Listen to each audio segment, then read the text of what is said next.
Welcome to the meeting room at Global TV Talk Show, a broadcast service of globalbusinessnews.net.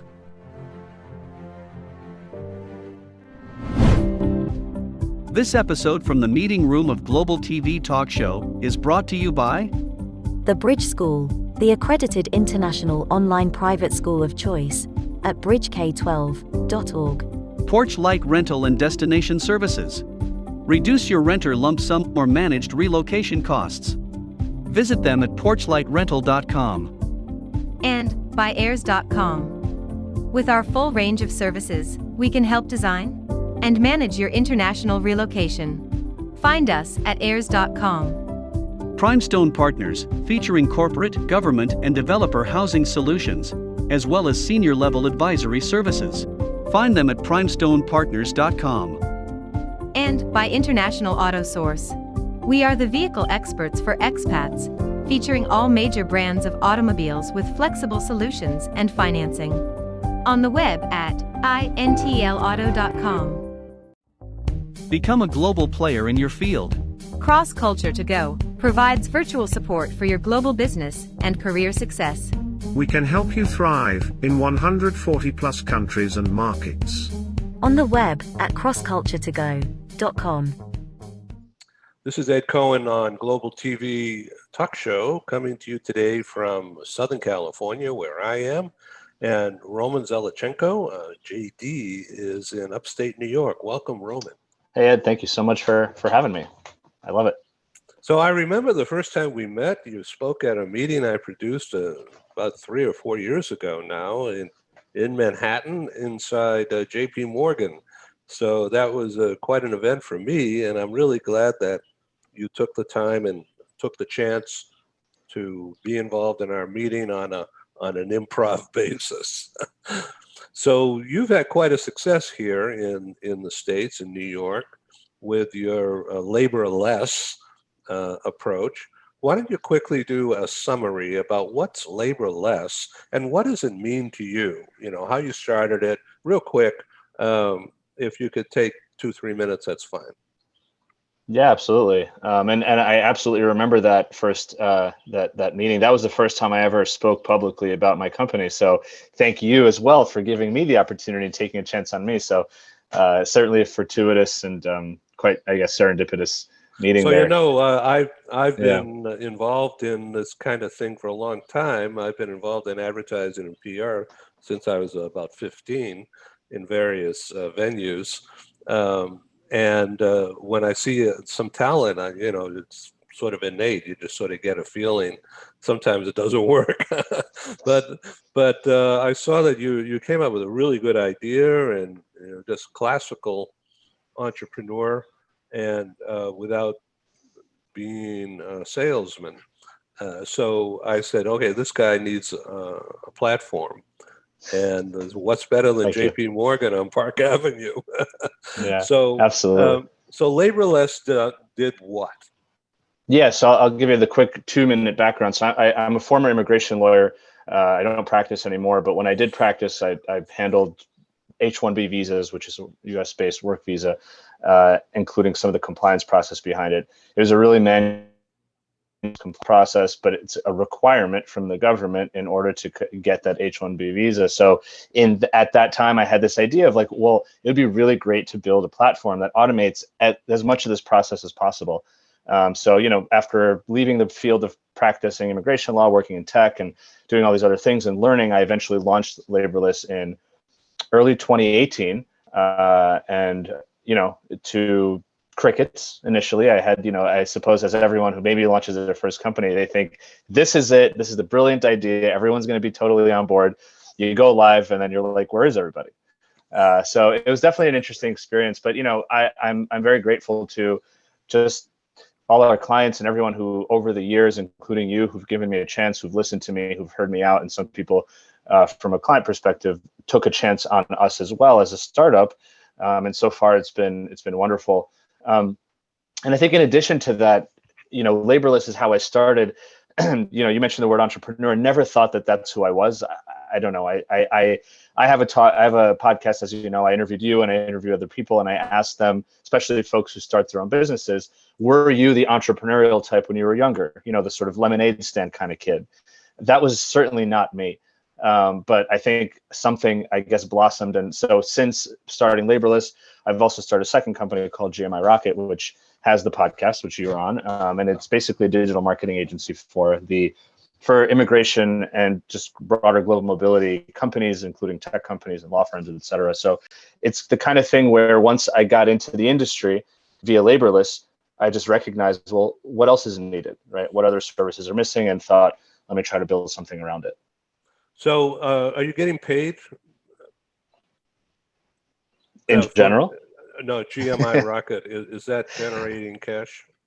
Absolutely, yeah. I mean, we have clients for whom we create original content, who we help with social media and other things. We build websites for law firms and other companies. So it was just the kind of thing of, you know, folks in our industry. I think immigration is where I started, but I've learned through you and other people, of course, that as lawyers, immigration lawyers, very often we have blinders on. We think you get a visa and that's it. But of course, there's a whole industry behind what happens before the visa. Then when you get the visa, so much happens after. You have to move, you have to get your stuff, you got to find a home, which you know a lot about from the beginning of your career, right? You have to find the right neighborhood. I mean, and then you have to settle in and then stay there comfortably, right? Being an expatriate is really hard. And so I think that all of these pieces fit together really nicely. And I think what I learned is that companies in our industry who need help with just, let's say, from the digital marketing perspective, whether it's social media or blog writing or whatever, they tend to go to folks who don't know much about the industry. And so they have to explain to them, well, here's how it works. Here's what immigration mobility is. I figured, to me, this is just kind of was my thinking of creating a service. So yes, that was a long way of saying, yes, we do have clients, and they are, you know, happily paying us, thankfully. Well, thank you for the deep dive. It's necessary, and I wish you well. So you're an immigrant, right? Yes. How long have you been in the U.S.? Let's see, I'm 33 years old, almost 34. Came here before I turned 3, so I'm just over 30 years. That's amazing. So yeah. Were your folks, I assume you came with your folks. Yes. Were they, my great-grandparents escaped from Russia. So did your parents escape, or they just went? In a way, yeah, in a way. I mean, we definitely booked after the wall fell in '89. We left right away. I suppose the wheels had been, you know, things had been in motion for a period of time before that. But certainly, I mean, a lot of ex-Soviet Jewish immigrants came to America and went to Israel, Canada, and other countries around the late 80s and early 90s, and I mean, going forward. But there was just a large chunk during that time because, you know, there was persecution against Jews in the Soviet Union, generally speaking, and it just wasn't a good place to live. And so a lot of people left. I don't know if we escaped in a way that many people escape other parts of the world where leaving is impossible. We certainly booked a flight, you know, so in that sense, the world knew what we were doing, but it definitely wasn't a welcome goodbye. They took a lot of our stuff. I mean, I think about all of the probably China we left behind, the silverware, the books. I mean, just the memorabilia that now I would love to see. We had to leave it, and money. They wouldn't let us leave with money. Yeah, if you want to leave, goodbye.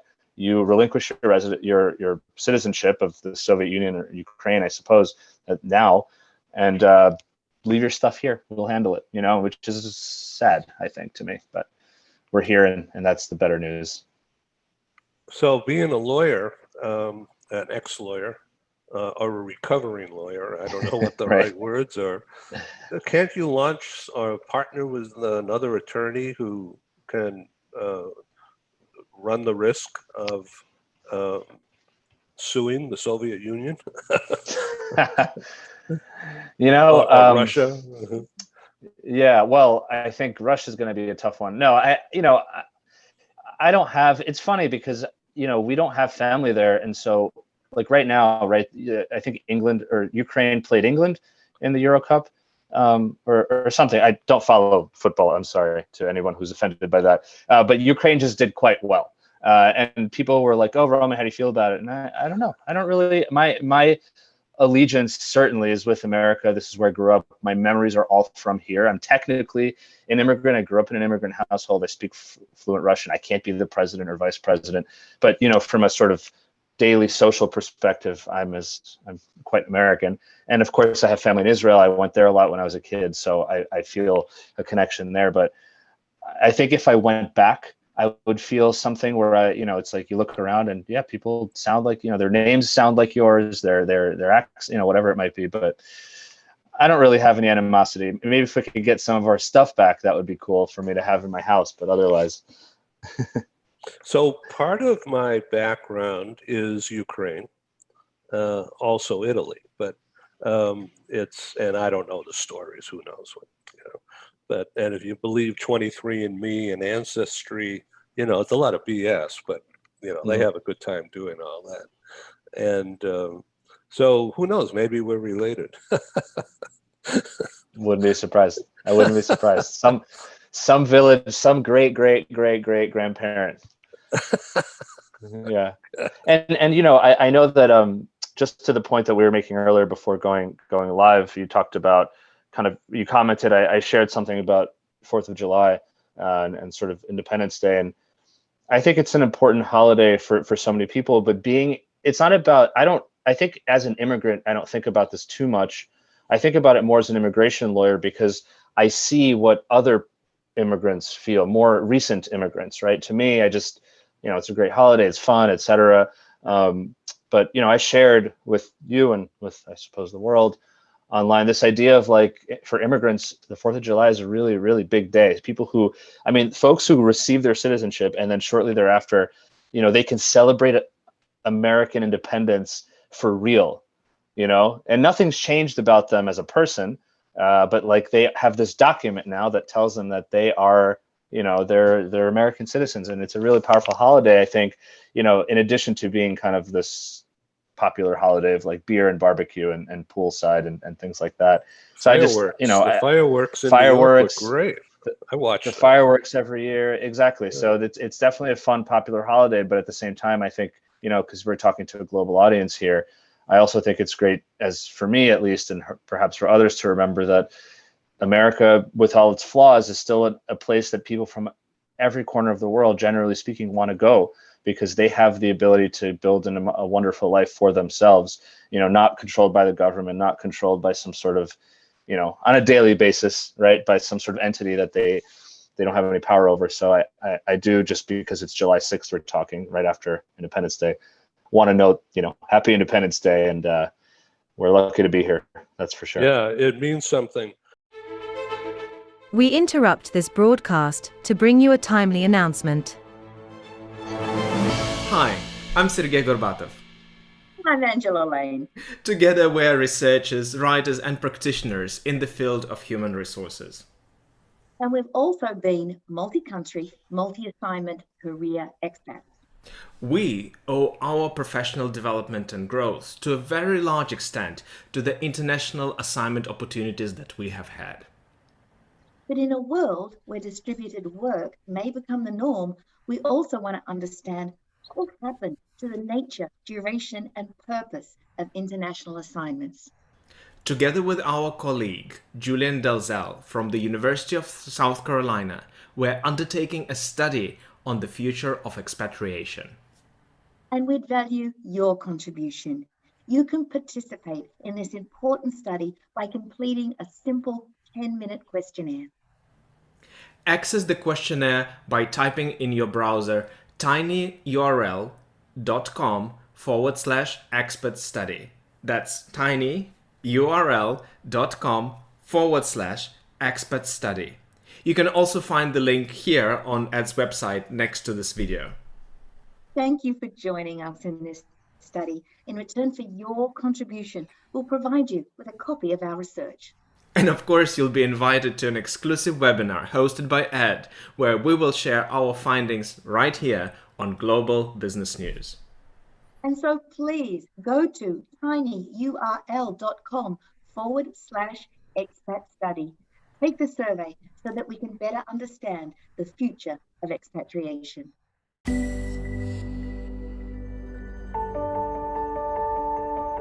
Something that's really neat is that the Bridge School partners with various organizations to provide learning for their students.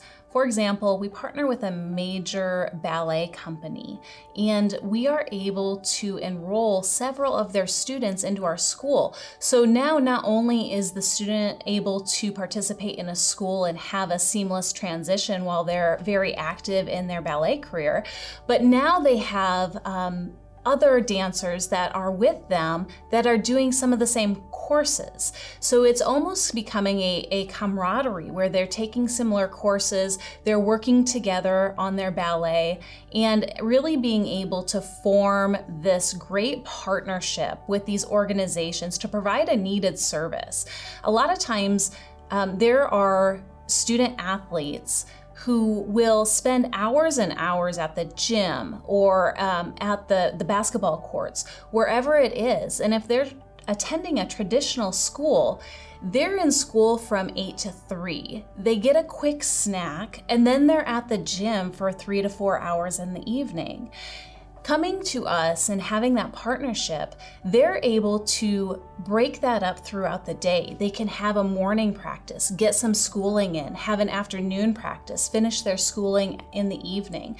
So there's that flexibility. And additionally, if there are tournaments or performances, it's fantastic because if there's a week where they have shows straight through, they can take that week off of learning and then pick back up when they're done. So it offers this great flexibility. And for the program owners of these sports leagues, it is a win-win situation for them because they see this need. They see this need that their students need to make sure that they are obtaining the grades necessary to be successful adults in our country and in other countries. But it provides them an environment where they can be successful at both.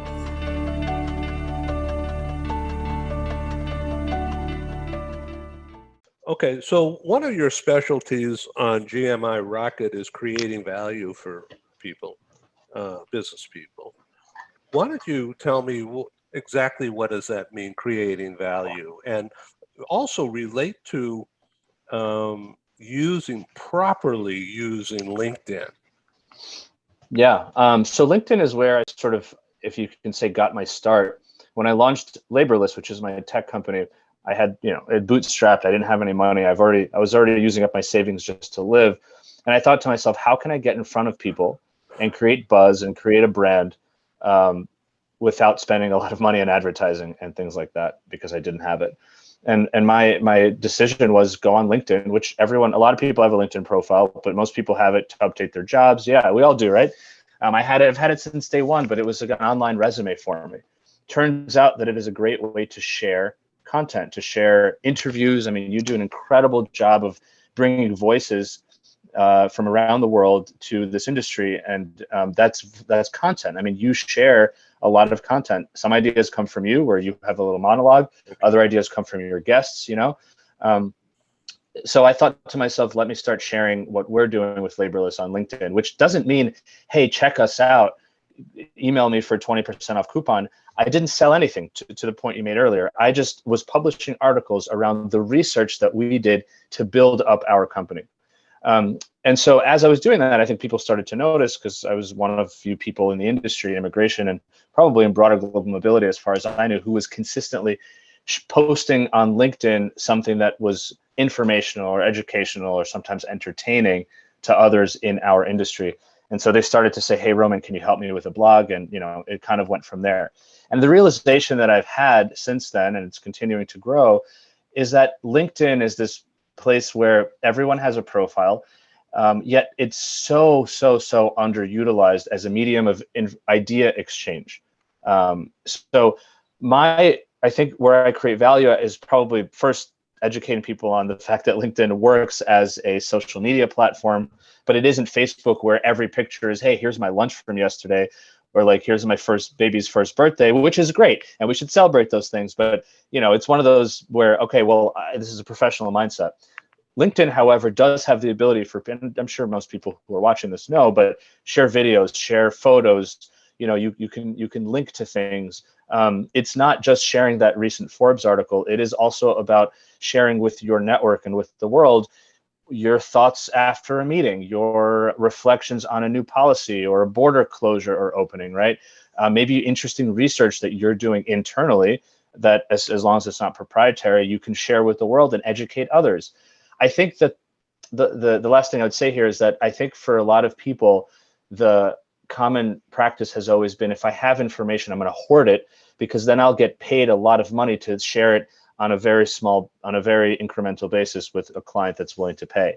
With the proliferation of the internet, that has fallen to the wayside, because for the most part, unless you are the absolutely sole individual who has some piece of information, it's likely that someone else has the information. And if you're charging for it, they're going to say, you know what, I'm going to give it out for free, not because I don't value the information, but because the information is just going to get people in the door, and then I will sell them the real services, which is my time or whatever it is that I've created, not just the information I've gathered. And so I think for folks listening to this, whether you're in, regardless of what industry you're in, or what piece of the mobility pie you have, sharing value updates, research reports, things like that on LinkedIn specifically is a way for people to, when they see your post, not try to scroll past it, but say, oh, hey, here's Ed's interviews again. I love the last one. Let me spend a few minutes listening to it, right? And then your name, your brand becomes associated with value. And then guess what? When you go out there and say, hey, everyone, it's been wonderful sharing all these videos. I'm doing my first in-person conference again since COVID. X amount of dollars for a ticket, which you have to. I mean, you're paying a venue, you're getting food, etc. I would love for you to join me. They've been seeing your videos for the past year and a half and getting immense value from them, and seeing your face, hearing your voice. You're basically a celebrity. They're going to say, take my money. I'd love to see you and be part of this in person. And that's where your business grows. And you should join that meeting whenever that is. Absolutely. When it's in New York or somewhere relatively close, I'm there. Or if I'm in town, I mean, heck. So as a matter of fact, we are looking to set up a series of hybrid meetings where I will be in a venue with live people in the room and speaking, but with this Zoom to bring in talent from Europe and Asia and Latin America or wherever. Why not? I love it. I was just at an event the other day that most of the networking and everything was done in person, but then during the 20 or 30 minutes that there were speakers, they streamed that on Zoom. And I thought it was brilliant, because for the people who, to your point, it's too much, they're not going to come here. They still get the value of, let's say, a speaker or whatever presentation you have. Right. But what I would pay for is not just that, but the ability to be in the same physical room with people who may be friends or partners or clients or service providers that I need. And to me, that's where in-person conferences and events are so great. That's never going away, ever, in my opinion. Me too. I think it's going to double down and get even better. Okay, so as we come to a close here in the next few minutes, what I've had to do is reinvent myself. It's actually happening again as we speak today on July, whatever day this is, 6th. And my original background in relocation mobility, a very long time ago, I was a print publisher, paper, 8.5 by 11 size magazines, glossy color, 100 to 200 pages, about half full of ads. And it had to do with area PR. In other words, regional destination management. And that translates to relocation guide, right? For a geo-based area. So for instance, our company was called US Bound. And within that, under that umbrella, we had New York Bound and Washington and Florida, Texas Bound, Chicago Bound, California Bound, and so on. They had a lot of bounds, but the biggest one was California Bound. And that's the showcase, the test market, if you will. I'm in the media business. The pilot was California Bound. Right. All right. So our information database you can believe it's nothing online. Although I knew about the internet, it was a top secret Army program from when I was in Boston. And well, anyway, we'll get to that another time.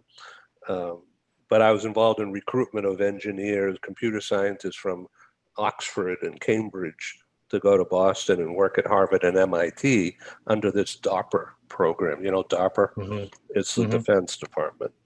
Okay, and so that's the beginning of the internet. So our guides in Boston were used to bring some of these people in. It was top secret at the time. So California bound grew out of that. I sold that business and moved to LA.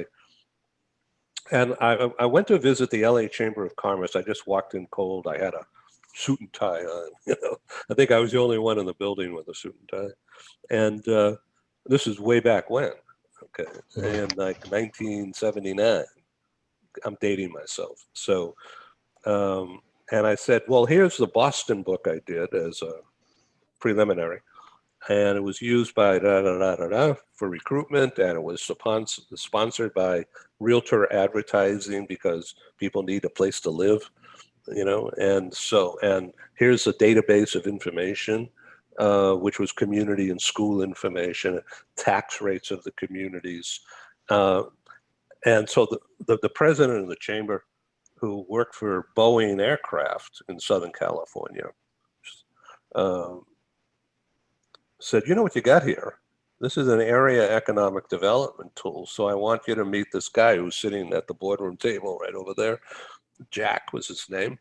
And he was the CEO of the LA Economic Development Corporation, which is a private group to assist companies relocating and building a plant in Southern California, right? And they said, well, this was 1979. Okay, so I said, okay, why don't you buy these books? I'll give you a deal, and you become you become a partner, and you know, you sell the books to people who write in for area information. All right, I'll give you a deal, and then you could charge whoever, whatever. I don't care. Just I get my money up front, and I can get extra money by selling ad space into the book. In other words, your local members who want to appeal to the relocated people coming into Southern California. And to make a long story short, they said, yeah, okay. So they wound up buying about 300,000 of these in LA. Wow. Okay, across 10 years or so. All right. And that's what's at $5 each. Okay. So, and then they resold them to the public at $10 each, to give you an idea of who you're dealing with here. These people were sharp business people.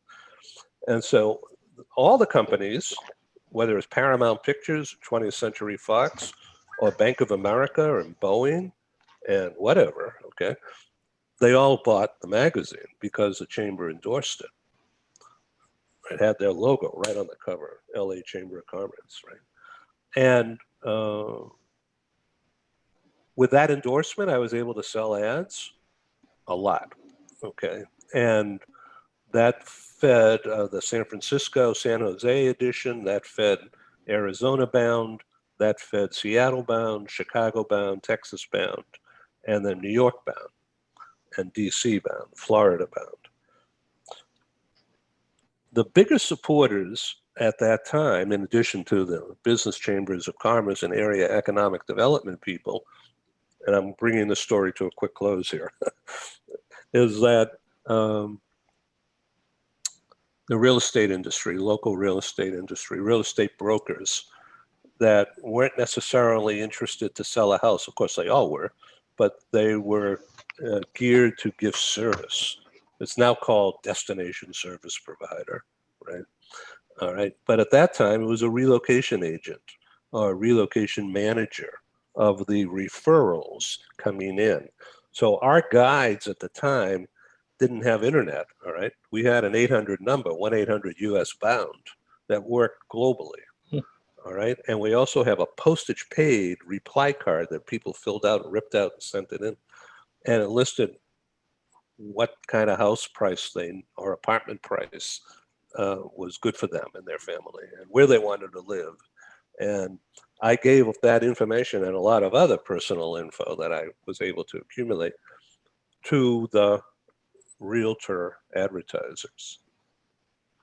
All right. And they were able to follow up and secure a lead. And I didn't get any money out of that referral system. I didn't care, I made enough on advertising. It was fine. I was stupid. I should have gotten a cut. So now you live and you learn. Yeah, I know. So here we are a lifetime later. And so the relocation industry has been decimated because of the pandemic, and now is trying to find its way back. So we're coming back to the future here. And so the relocation industry now is really different. Internationally, it's been real hurt. It'll come back, but it won't be the same. The local US relocation industry is, I'm sure you know, through the roof. People wanting to get out of the city or buy a bigger home, work from home, work from anywhere, okay? And so the real estate industry, local real estate industry, US-wide, is red hot and has been for over a year, all right? Only now it's becoming real public knowledge, but it's been this way for a year. And the people who are making the most money from that are the local real estate brokers who deal with interstate moves, relocation, all right? The relocation guidance. And the people involved in that are the realtors who are trained in destination services, not just to sell your house and move on, although there's plenty of them. So what I'm doing now is developing, it's in development right now, for launch during July, is a series of global TV talk shows focusing in on geographic markets, destinations, with the help of a sponsor, the main realtor, who wants to pay me a fee, advertising fee. And we do a talk show interview about them, their office, company culture, the real estate brokerage community and how they work, and of course about the community. And we show pictures of the houses, a video clip of this, a video clip of that, some information about the area economic development, in other words, employment in that general market, prices, of course. And that series is launching this month. And we'll do the top 25 markets in the US between now and Christmas, if I'm still alive. Wow. we'll get this done. So everyone out there who's listening, let me know if you want a job. I need some help. And so we've got it's like a whoosh of new life, breath of new life. And it never would have happened without the pandemic impacting everything else. So talk about reinvention and not necessarily real reskilling, but upskilling the old ways into today's technology. And the technology is video, Zoom. Who's your target audience for this? Is it people who are moving? Is it companies looking to relocate their employees? Is it a mix of the two or something else? All of the above. All of the above. Yeah. Yeah.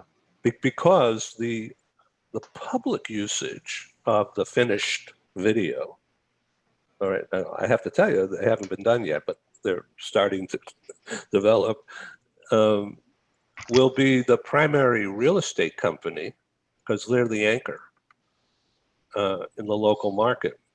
When I say local, I don't mean Queens, New York. I'm talking about the New York metro market, all right, which is huge, right?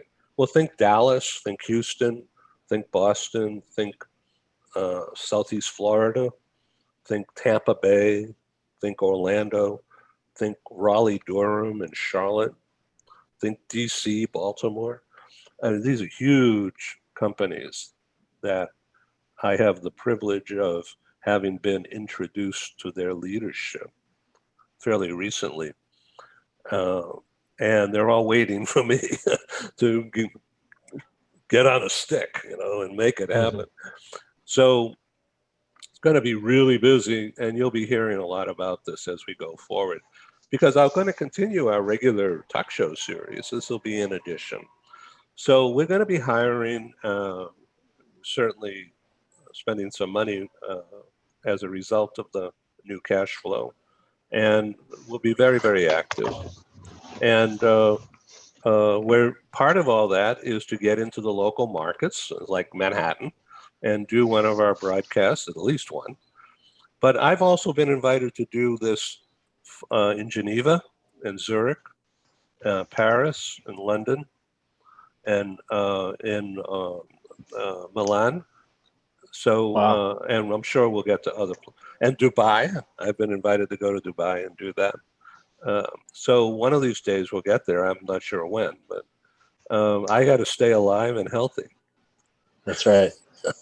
That's right. That's very cool. But I wanted to tell you Congratulations. about, what it means, the big picture, taking the stuff from the past and finding a way to use it rather than lose it, use it going forward. And that's what the reinvention is. And I think what's really cool about that, and I suppose I'm a little bit in the same boat as you are, is that you're providing this service for the industry, but the industry itself is reinventing too. RMCs, right. DSPs, immigration firms, you name it, they're all realizing that they have to have an online presence, a digital presence via video, via social media, via other sort of new platforms to continue to stay relevant. I mean, the large ones, yes, there's going to be momentum. But small companies can be overtaken quickly by someone who pops up, is on Instagram, 10 hours a day, and all of a sudden starts taking a relatively sizable market share. And so it's really cool to see you working on that. It makes me also think of, if you've seen or heard of, and I'm sure folks in your audience certainly know, XPath Global, which is building a sort of an online digital marketplace for various locally based providers across the mobility spectrum. It's just really cool to see you and others, entering this new world, for better or worse, with new ideas, fresh ideas, and sort of tech savvy. So very excited, looking forward to seeing that, definitely. So looking forward to hearing more about you and GMI Rocket. What do you have coming up? So working on a couple of things that are not defined yet, but if they do go through, then it will be relatively big announcements, I think, for me, and really fun. But otherwise, just plugging away and creating more content on a daily basis, and trying to grow and hire and build a business. So definitely. But if anything, any fun news, you and others will certainly hear about it as soon as I can share it. That's for sure. So how can people find you, Roman Zelichenko? So I mean, LinkedIn is the best for sure. You can type in my name, Roman Zelichenko. If you want to learn more about GMI Rocket, check out gmirocket.com. GMI is Global Mobility and Immigration. Rocket, shooting up to the moon and beyond. The website has my services, but our podcast is right on the website. There's a link to our Slack community, which we now have almost 200 people across the world in immigration, global mobility, who share tips and questions and thoughts about social media and things like that.